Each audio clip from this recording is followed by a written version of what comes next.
What are the essential seasonings that you're going to need to get started in your new place in 2025?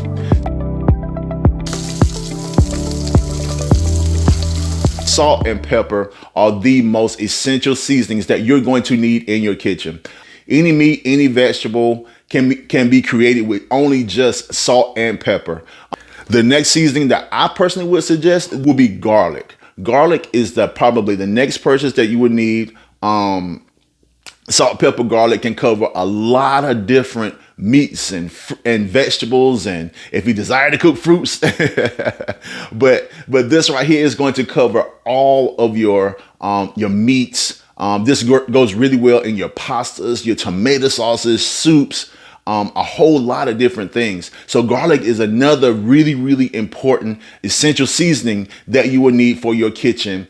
The next essential seasoning that I would suggest that you will need in the kitchen is going to be some type of seasoning salt. This happens to be Old Bay. I actually use this on my chicken, but this actually helps add a lot more depth to your food as well. But this actually, what a lot of people don't realize is actually a part of the hack that I'm going to talk about today. So today I'm going to talk about combination seasonings. My son prepared a amazing rosemary garlic salmon yesterday for brunch. Well, this is the only seasoning that he used. An amazing salmon. I mean, it was seasoned to perfection. So when I say the term combination seasoning, there is over 15 different seasonings.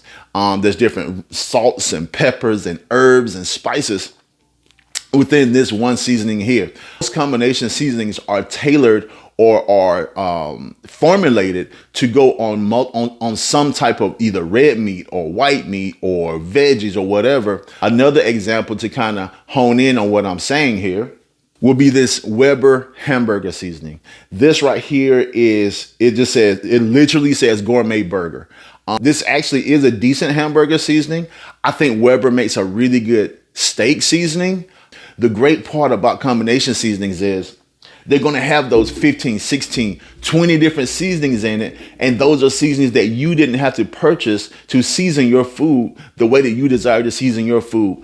Quite often, you can use that one combination seasoning or that one gourmet burger seasoning, for example. This could be the only seasoning that you use on your burger, and your burger will turn out great. Using combination seasonings after you buy your essential seasonings is a great hack because that helps you save quite a lot of money. So one thing about your seasoning cupboard, mama, grandmama, their seasoning cupboards look humongous, but they have been building up that seasoning cupboard for years. So please understand, it will take time to build those things up. I am also known as Chef J Jeezy.